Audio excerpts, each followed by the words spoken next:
Bonjour à tous. Aujourd'hui, nous allons finir avec Louis XIV en voyant sa mainmise sur la vie économique et donc sur tous les aspects de la gestion du royaume de France.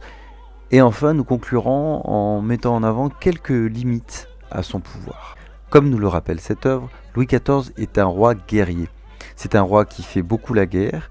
On avait vu que les frontières de la France s'étaient largement étendues sous son règne, et cela s'explique par ses nombreuses campagnes. Cette représentation du roi met en avant son aspect guerrier, et aussi l'image d'un roi qui fait la guerre, qu'il veut déployer auprès des nobles et auprès de ses sujets. En effet, dans cette représentation, tandis que la bataille est représentée en arrière-plan, Louis XIV est mis en avant avec son cheval blanc. En train de diriger la bataille, on peut voir qu'il a l'épée dans son fourreau et qu'il utilise le bâton de commandement qui va indiquer les ordres. La direction des troupes est mise en avant par un officier qui vient communiquer avec le roi pour recevoir les ordres, qu'il ira transmettre aux autres officiers et aux troupes sur le terrain. On se rend compte que, bien évidemment, Louis XIV ne va pas participer à la guerre à proprement parler. Il dirige les troupes depuis l'arrière des combats, comme on le voit bien ici. Pour financer ces guerres, Louis XIV a besoin d'un trésor royal important, et pour ce faire, il réforme le gouvernement, comme on l'avait vu précédemment, et il réforme aussi l'économie.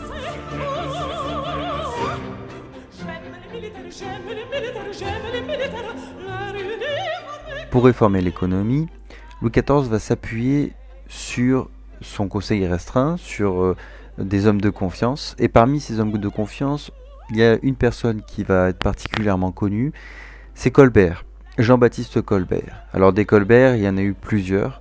C'est une famille qui ont eu des rôles importants dans la monarchie française. Et le plus connu est Jean-Baptiste Colbert, qui était le contrôleur général des finances. Si on reprend l'organigramme que nous avions vu sur le gouvernement royal sous Louis XIV, on se rend compte que concrètement ce titre revient au titre de ministre des Finances. Donc c'est la personne qui est en charge des caisses de l'État et de faire en sorte que l'État ait suffisamment d'argent pour mener ses politiques et pour mener les guerres. Sous Louis XIV va alors se mettre en place ce qu'on appelle le mercantilisme. Alors le mercantilisme, c'est une conception où l'économie est entièrement soumise aux objectifs d'accroissement de puissance de l'État. Donc concrètement, c'est un contrôle du royaume, du gouvernement sur l'économie et notamment sur le marchandage, mercantilisme. Ça vient de marchand, puisque rappelez-vous qu'au XVIIe siècle et au XVIIIe siècle, on est dans le contexte des colonies et, comme on l'a vu au chapitre précédent, du commerce triangulaire et d'une première mondialisation. Donc l'économie du royaume va reposer de plus en plus sur ces échanges, étudiant ensemble à travers un texte le colbertisme, c'est-à-dire le mercantilisme à la française. Donc dans ce texte qui vient d'un ambassadeur vénitien, on nous apprend quelles sont les actions de Colbert pour transformer l'économie française. Le but de Colbert est de rendre le pays entier supérieur à tout autre en prospérité, abondant en marchandises, n'ayant besoin de rien et fournisseur de toutes choses aux autres États. En conséquence, il ne néglige rien pour s'adapter en France les meilleures industries des autres pays et il empêche par diverses mesures d'introduire leurs produits en France. Ce qui se fabrique en particulier en Angleterre, ce que la nature y produit de rare est étudié pour l'importer dans le royaume. Il essaye de faire tanner à l'anglaise les peaux de bœuf françaises afin qu'elles servent au même usage que les cuirs anglais et les remplacent. Ce qu'il y a de mieux dans toutes les parties du monde se fabrique à présent en France. Autant Colbert est charmé de voir passer l'or des autres dans le royaume, autant il est jaloux et soigneux de l'empêcher d'en sortir, et à cet effet, les ordres les plus sévères sont donnés partout. Il s'est aussi appliqué à développer le grand commerce extérieur, le commerce maritime, celui des Indes principalement et du Levant. Le but de Colbert n'est pas de s'implanter dans les Indes pour s'enrichir en distribuant des produits dans les autres pays de l'Europe comme le font les Anglais et les Hollandais, mais pour les répandre en France et ruiner ce commerce colonial des Anglais et Hollandais et, par là, capter l'argent des Français. L'idée centrale du mercantilisme en France, elle est exprimée dans cette première phrase tout simplement. Le but de Colbert, c'est de rendre le pays plus riche que les autres, plus puissant. Il s'agit d'être autonome. il ne faut pas dépendre des importations des autres pays. C'est pour ça qu'il est précisé que la méthode, par exemple, de tannage du cuir, elle va être prise aux Anglais afin de ne pas avoir acheté aux Anglais ce cuir. Effectivement, si on doit importer en France du cuir anglais, eh bien, on va perdre de l'argent en France et on va le donner aux Anglais qui sont les ennemis de la France. Donc forcément, le but de cette politique économique, c'est de rendre la France autonome et supérieure, afin qu'au lieu d'importer des denrées, elle les exporte, ou du moins qu'elle n'ait pas besoin de les importer. Donc ça, on le voit bien dans ce deuxième paragraphe, où en fait il est expliqué que le but, c'est pas de devenir concurrent avec les Anglais ou les Hollandais sur un marché international, mais de produire pour la métropole, pour les Français, et comme ça, il y aura beaucoup moins d'acheteurs pour ces produits-là. Donc c'est ce qui est expliqué dans ce paragraphe-là. Enfin, un dernier aspect du mercantilisme, c'est la volonté d'accumuler de l'or et de l'argent, donc des matériaux précieux, afin d'avoir des stocks financiers disponibles. Donc Colbert, il va organiser un développement économique très poussé à l'échelle du royaume, à la fois dans les colonies, où on va développer les unités de production, donc la production de matières premières, et à la fois en métropole, avec notamment le développement des grands ports. C'est l'âge d'or des ports négriers, par exemple. Hein. On va avoir l'exemple de Bordeaux, où la royauté va investir afin de développer ses capacités de production en finançant des manufactures, mais aussi des bateaux, des navires pour le commerce. Ce qui est intéressant de comprendre avec le mercantilisme, c'est que c'est une politique étatique, c'est l'État monarchique qui s'immisce dans l'économie d'un pays. Et ça, c'est une nouveauté. Rappelez-vous, ça avait été initié par François Ier lorsqu'il avait supprimé les corporations. Corporations, justement, hein, c'était ce regroupement par corps de métier qui était présent au Moyen-Âge et qui assurait des privilèges, des droits particuliers à tous les différents types de métiers. Donc finalement, le mercantilisme sous Louis XIV, c'est un peu l'aboutissement de ce contrôle de la monarchie sur tous les aspects de la vie du royaume, et en particulier l'économie, le commerce, qui est nécessaire à l'effort de guerre. Puisque, je vous le redis, payer tous ces soldats qui, justement là aussi il y a une grande évolution, qui a jadis été souvent des soldats qu'on levait de manière exceptionnelle pour la guerre, et on payait aussi des mercenaires. Maintenant c'est une armée de métier qui est régulière, c'est-à-dire que ce sont des soldats qui font ça comme profession et qui ne sont pas renvoyés dans les champs pour travailler, pour revenir à leur fonction d'avant. Le mercantilisme illustre donc bien que tous les pans de la société française doivent servir aux intérêts de l'État. Donc on l'a vu, Louis XIV, c'est le meilleur représentant de la monarchie absolue, un roi qui est censé diriger seul, qui contrôle la vie militaire, la vie économique, la vie politique, qui a réussi à servir les nobles, qui a chassé les protestants qui représentaient un foyer de protestation. Mais dans les faits, il faut avoir conscience qu'il y avait des limites à cet absolutisme et que le pouvoir royal au XVIIe siècle et XVIIIe siècle, il n'était pas effectif sur tout le territoire.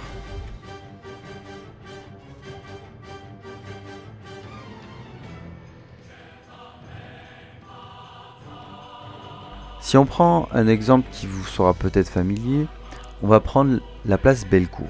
La place Bellecour, qui est la place principale de Lyon, une des plus grandes places d'Europe.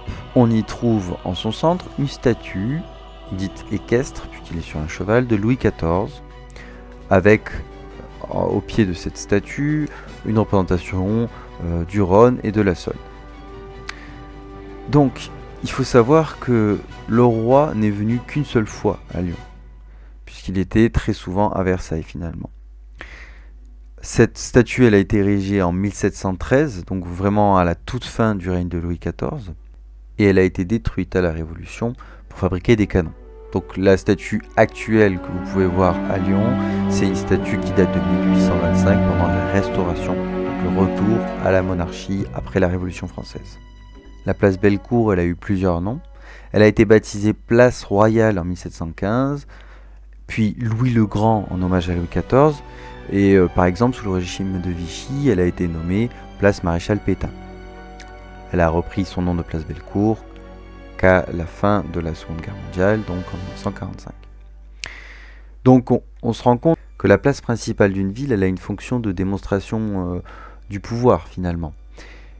Et donc on pourrait croire en voyant qu'à la place Bellecour, place qui s'appelait jadis place de Louis le Grand, avec cette statue équestre de Louis XIV, on pourrait y voir un symbole de la domination du roi absolu, de Louis XIV qui est présent et qui montre sa puissance partout, même dans des grandes villes du royaume assez éloignées de Paris. Et pourtant, il faut se rendre compte qu'en fait, le statut de place royale qui a été accordé à la place Bellecour en 1715, c'est plutôt une faveur du roi. C'est-à-dire qu'en fait, la monarchie a donné de l'argent à la ville de Lyon et a surtout donné des avantages de construction et de statut autour de cette place, ce qui a permis l'extension de la ville dans cette zone qui jusqu'alors était peu construite. Et surtout, ce n'est pas du tout pour autant que Louis XIV avait une influence dans les décisions politiques ou dans les décrets à Lyon. En effet, on a plusieurs exemples de décrets royaux donc de Louis XIV qui ont été transmis à la ville de Lyon par les officiers. Rappelez-vous, Louis XIV a mis en place une administration plus dense. Il a créé beaucoup plus de postes pour pouvoir essayer d'encadrer le royaume. Mais on se rend compte que ces décrets, ils ont que très rarement été appliqués. D'une part parce que bien qu'il déploie des officiers royaux, ils restent très peu nombreux. Ils sont, à la fin de son règne, à peu près 46 000, ce qui n'est vraiment pas suffisant pour tout le royaume. Et d'autant plus, ils n'ont pas de moyens de pression. Ils n'ont pas la possibilité de donner de l'argent pour appliquer ces décrets ou de punir la ville ou les autorités locales si ils ne respectent pas ces consignes. Par exemple, il y avait un décret sur la création d'un hôpital. Eh bien, la décision de la construction d'un hôpital ne revient finalement qu'à la ville de Lyon. C'est-à-dire que ça serait à la ville de Lyon, donc aux élites locales, de financer cet hôpital. Et la monarchie n'a pas de moyens de pression. Elle ne peut pas menacer ou punir la ville de Lyon si elle ne respecte pas ce décret. Encore une fois, le roi doit coopérer avec les élites locales et ce n'est pas le roi qui va prendre les décisions à l'échelle de telle ou telle ville ou de telle ou telle localité.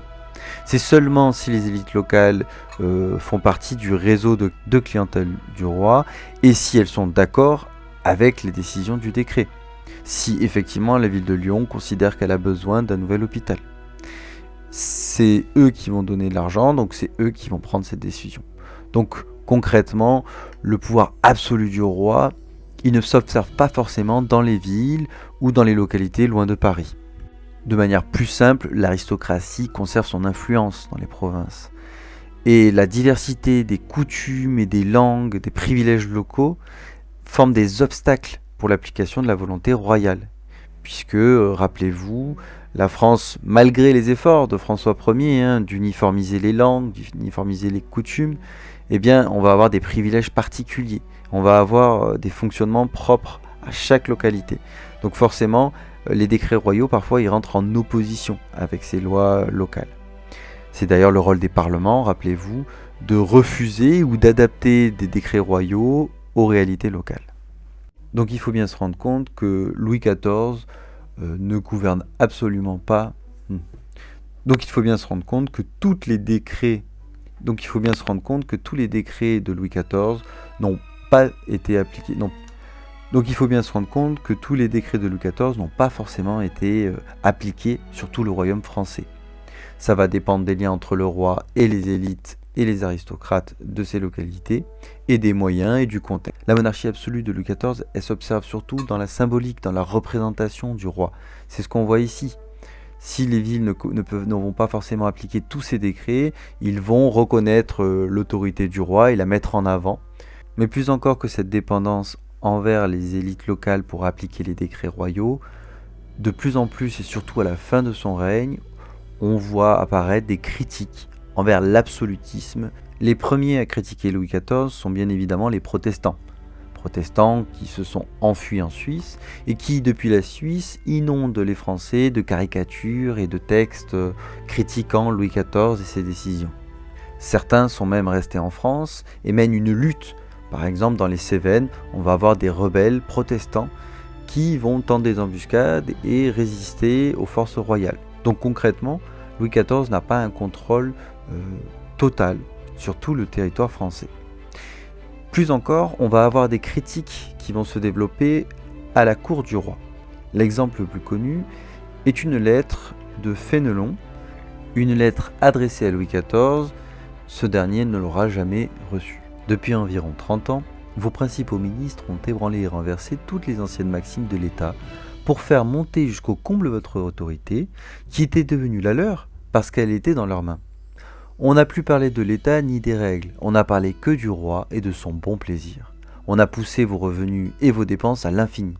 On vous a élevé jusqu'au ciel pour avoir effacé, disait-on, la grandeur de tous vos prédécesseurs ensemble, c'est-à-dire pour avoir appauvri la France entière, afin d'introduire à la cour un luxe monstrueux et incurable. Il est vrai que vous avez été en apparence jaloux de votre autorité, mais sur le fond, chaque ministre a été le maître dans l'étendue de son administration. Ils ont bien montré au public leur puissance et on ne l'a que trop senti. Ils ont été durs, hautains, injustes, violents, de mauvaise foi. Ils n'ont connu d'autres règles, ni pour l'administration de l'État, ni pour les négociations étrangères, que de menacer, que d'écraser, que d'anéantir tous ceux qui leur résistaient. Ils ne vous ont accoutumés à recevoir sans cesse des louanges outrées qui vont jusqu'à l'idolâtrie, et que vous avez dû, pour votre honneur, rejeter avec indignation. On a rendu votre nom odieux et toute la nation française insupportable à tous nos voisins. On n'a conservé aucun allié parce qu'on n'a voulu que des esclaves. On a causé depuis plus de 20 ans des guerres sanglantes. Dans ce texte, on voit plusieurs critiques qui sont les principales critiques qui sont faites au régime de Louis XIV. Alors, dans un premier temps déjà, la refonte de ce système. Rappelez-vous, je vous le disais, la France de l'Ancien Régime, c'est un régime conservateur. Et donc toutes les nouveautés, toutes les lois, elles sont souvent critiquées et elles ne sont pas acceptées. La principale critique de Louis XIV, critique qu'on retrouvera pour Louis XVI notamment, c'est d'avoir appauvri la France entière. C'est le luxe de Versailles tout simplement. Il est évident que les impôts qui sont de plus en plus nombreux à cause de la guerre, ils sont de moins en moins acceptés quand on a en tête le luxe et les dépenses astronomiques que représente Versailles et les fêtes qui y ont lieu. Ce qui est critiqué donc à plusieurs reprises. Donc là, on le voit dans cette première phrase où on explique finalement que ce sont les proches de Louis XIV qui accaparent le pouvoir. On le voit bien ici dans cette autre phrase où donc les ministres du roi sont jugés de durs, hautains, injustes, violents, de mauvaise foi. Et de manière plus générale, ce qu'on reproche à l'état monarchique de Louis XIV, c'est l'absence de tolérance. C'est ce qui est dit. En toute réaction de toute demande, les réactions, ça a été d'écraser, anéantir tous ceux qui résistaient. Donc finalement, on peut penser aux protestants notamment. Donc voilà, il y a une intolérance qui est dénoncée. Et finalement, le dernier point qui est important, notamment de la part d'un abbé, puisque Fénelon est un abbé, c'est l'idolâtrie. C'est à quel point la sacralisation de Louis XIV a presque le statut d'un dieu vivant, ce qui forcément, pour des religieux, va être très gênant. On avait vu que dans l'art notamment, Louis XIV était représenté en Apollon, le roi soleil. C'était un dieu parmi les dieux de la mythologie grecque. Mais pour certains, ça frôle au blasphème. Et finalement, la dernière critique, qui est sans doute la critique la plus forte dans le royaume de France, c'est le bellicisme de Louis XIV, c'est-à-dire ces guerres incessantes, depuis plus de 20 ans de guerres sanglantes, et d'un point de vue diplomatique, à quel point Louis XIV, avec justement cette attitude expansionniste, s'est fait beaucoup d'ennemis. Il faut bien se rendre compte qu'il y a des limites à cette monarchie absolue, qu'il y a des critiques. Alors, c'est un pouvoir très fort qui va, comme il est dit d'ailleurs dans ce texte, qui va réprimer toute opposition, toute critique. Le règne de Louis XIV, c'est l'apogée de l'absolutisme. Et à partir de la fin de son règne, on va avoir de plus en plus de critiques vis-à-vis de ce pouvoir trop fort dans les mains du roi, ce qui va mener, avec les successeurs de Louis XIV, des critiques de plus en plus forte contre la monarchie absolue et par extension contre la monarchie, avec l'aboutissement de toutes ces critiques en 1789 avec la Révolution française. Il ne faut pas s'imaginer un roi gouvernant sur toute la France sans la moindre résistance et de manière uniforme. C'est bien plus complexe que ça. Et de manière générale, comme je vous le dis souvent en histoire comme en géographie, il faut bien comprendre qu'il y a une diversité de situations. Nous avons ainsi une vue d'ensemble du règne de Louis XIV et de la monarchie absolue. Donc on peut essayer de répondre à la problématique de ce chapitre.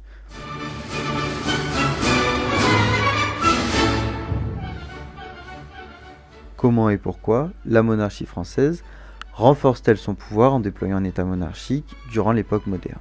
Pour répondre à cette question, on va reprendre quelques éléments du chapitre en faisant une conclusion donc sur l'État monarchique en France. Il est important d'avoir en tête la chronologie. Je vous encourage vivement à profiter de ce contexte où vous avez sans doute plus de temps libre pour mettre à jour votre chronologie. À la fin du Moyen-Âge, rappelez-vous, la monarchie française, qui est une monarchie féodale, elle n'a pas une grande influence, elle n'a pas un grand pouvoir au sein de son royaume. Elle est obligée de coopérer avec des seigneurs qui sont parfois plus puissants que le roi. Ce qu'il faut vraiment comprendre, c'est que le renforcement du pouvoir royal en France, c'est un long processus. Et François Ier, ce n'est pas l'initiateur de ce processus. Il y a eu des rois au Moyen-Âge qui ont déjà renforcé la monarchie. Mais François Ier, c'est le premier à marquer cette volonté de contrôle au-delà du domaine royal, avec, on l'avait vu, des décrets qui visaient à uniformiser le royaume, notamment avec l'imposition de la langue française pour tous les textes officiels et les jugements. C'est donc un roi qui sort de la fonction traditionnelle du roi en tant que garant de la justice et garant des lois, pour devenir un roi qui fait la loi, un roi législateur. Donc on avait vu en 1515, François Ier, c'est un roi qui s'impose sur le Parlement de Paris et qui essaye de se positionner au-dessus des autres seigneurs et qui commence d'ailleurs à annexer des territoires qui jusqu'alors étaient tenus par des seigneurs, des grands seigneurs du royaume de France. Une des raisons qui explique le renforcement du pouvoir royal, c'est sans doute les guerres de religion. Les guerres de religion vont remettre en question la domination, la puissance de la monarchie en France, avec les successeurs de François Ier, Henri II, François II, la régence de Catherine de Médicis, où on voit les grands seigneurs, rappelez-vous, le duc de Guise notamment, qui vont devenir influents et qui vont parfois contraindre le roi à siéger Paris, où la monarchie n'arrive pas à gérer la situation. Donc les rois se rendent compte qu'ils ont besoin d'un pouvoir plus fort s'ils veulent réussir à maintenir la paix et à faire évoluer le pays. C'est donc Henri IV qui va réussir à mettre fin aux guerres de religion, à reprendre le contrôle du pays et à publier l'édit de tolérance qui montre bien la nouvelle puissance du roi qui est capable d'établir une règle qui est une véritable fracture, la tolérance d'une autre religion que le catholicisme, c'est-à-dire le protestantisme, à l'échelle du pays. À partir de Henri IV, on a donc de nouveau un renforcement du pouvoir royal qui sera continué par Louis XIII et dont Louis XIV marquera l'apogée de ce qu'on appelle la monarchie absolue, donc une monarchie contrôlée par un seul homme. Et comme on vient de le voir, Louis XIV marquera aussi le début du déclin de cette monarchie absolue qui aboutira avec la Révolution française et la décapitation de Louis XVI. On a l'illustration d'un processus historique qui s'étale sur plusieurs siècles. Le renforcement du pouvoir royal, il se fait par plusieurs rois et il s'explique par des contextes où la monarchie est remise en question et menacée. Maintenant, revoyons ensemble sur quoi repose ce renforcement du pouvoir royal. Il faut comprendre que la monarchie absolue, c'est un pouvoir qui est centralisé de plus en plus dans les mains du roi, grâce à plusieurs choses, plusieurs avancées, plusieurs ruptures, plusieurs nouveautés. Dans un premier temps, le renforcement de l'administration et le déploiement d'une législation royale, c'est-à-dire qu'on va avoir de plus en plus d'officiers royaux qui vont représenter le roi dans les provinces notamment. On va avoir des lois qui sont éditées par le roi et le gouvernement royal afin de pouvoir gérer tout le royaume de France. Le contrôle de la noblesse semble évident, surtout après les guerres de religion, où on voit qu'elles peuvent menacer directement la monarchie et elles empêchent le bon fonctionnement du Royaume de France. Et enfin, le dernier aspect important, c'est la sacralisation du roi et de son image qui est vraiment grandissante avec une mise en scène du roi, de son pouvoir et de sa domination. Donc concrètement, ces caractéristiques elles correspondent bien au passage d'un état féodal, rappelez-vous, le roi est le suzerain des grands seigneurs du royaume de France, à la mise en place d'un état monarchique, c'est-à-dire un territoire délimité sur lequel les Français donc, qui sont sédentaires sur ce territoire vont respecter une autorité, un gouvernement qui a une autorité effective. Et ça, c'est possible qu'avec l'administration, la législation et le contrôle de la noblesse. Tous les sujets français doivent servir l'État. Donc on voit qu'il y a une évolution. Alors comme je vous disais, l'État monarchique, il a ses limites. Et l'absolutisme, on peut le remettre en question, puisque finalement, c'est surtout dans le gouvernement royal qui est mis en place par Louis XIV où on va voir qu'il gouverne de plus en plus seul.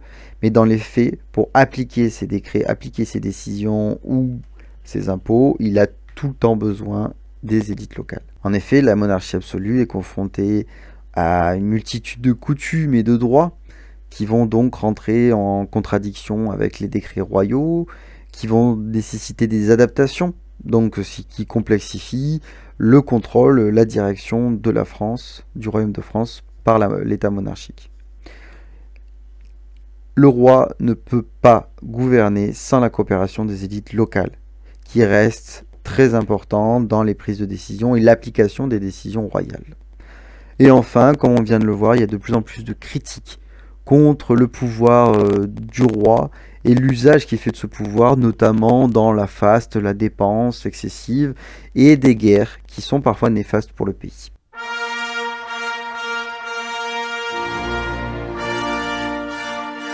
Nous avons ainsi fini ce premier chapitre sur la monarchie française. Et avant de passer au deuxième chapitre sur la monarchie anglaise, je vais faire un point méthodologique sur la réponse à une question problématique. Nous l'avions déjà un peu vu avec l'exercice sur Versailles. Revoici un exemple détaillé de la méthode qui est attendue pour répondre à une question problématisée. Je vous le rappelle, la question problématisée, ça fait partie des 3 épreuves que vous aurez potentiellement dans les épreuves de 3C l'année prochaine. Je tiens à vous préciser que je vais vous transmettre sur nos réseaux de communication un document récapitulatif de la méthode à suivre pour cet exercice. Je pense que tout le monde a compris désormais qu'il faut faire une introduction, un développement et une conclusion pour répondre. Dans l'introduction, il faut commencer par une amorce idéalement. Alors une amorce, ça va être une citation, ça peut être une remise dans le contexte. On va expliquer, on va redire ce qui s'est passé avant le sujet. On va définir les termes du sujet, donc il s'agit de présenter des termes importants pour bien montrer qu'on sait de quoi on parle. Il s'agit de poser les bornes spatio-temporelles, c'est-à-dire dire dans votre réponse tout ce dont vous allez dire va traiter de tel espace, par exemple la France ici, donc le spatial, le temporel, l'époque moderne, donc en rappelant les dates par exemple de 1492 à 1789. Enfin, l'annonce de la problématique et du plan sont à mettre dans l'introduction. Le développement, ce qu'il faut retenir, c'est qu'il faut essayer de donner le plus d'informations de vos connaissances, surtout en géographie. Et que pour chaque argument que vous allez avancer, il vous faut un exemple, une donnée, une histoire, une explication qui va justifier votre argument. Enfin, en conclusion, il faut résumer le travail, vous allez résumer chacune de vos parties de l'argumentation et vous allez formuler la réponse à la question.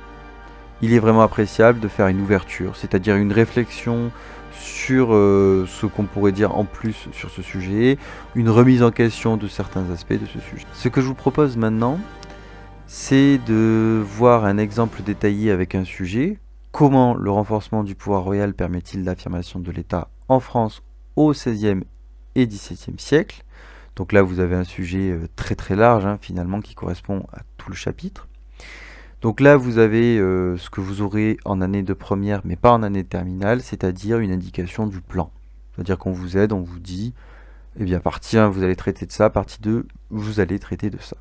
Ici, on vous suggère, dans une première temps, de faire euh, l'affirmation du pouvoir royal du début du XVIe siècle au début du XVIIe siècle, et dans un second temps, donc dans une seconde partie, le rôle de Louis XIV dans l'affirmation de l'État centralisé. Donc là, c'est ce qu'on appelle un plan chronologique. Cet exercice, je vous encourage vivement à prendre le temps de le faire.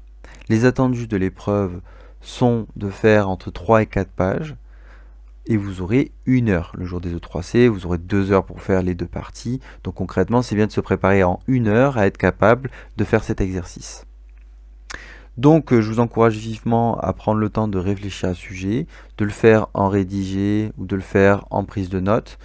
De toute manière, je ne le contrôlerai pas, c'est pour vous entraîner. Et vous avez à la page 187 une correction avec des explications méthodologiques. Notez bien cette information s'il vous plaît. Je ferai une permanence à 18 h aujourd'hui afin de répondre à vos questions éventuelles sur la méthode, sur cet exercice. N'hésitez pas à m'envoyer vos travaux afin que je puisse les commenter et pourquoi pas les traiter devant vous tous. Donc une permanence sur Discord à 18 h. Je vous souhaite à tous un bon travail et une bonne fin de journée.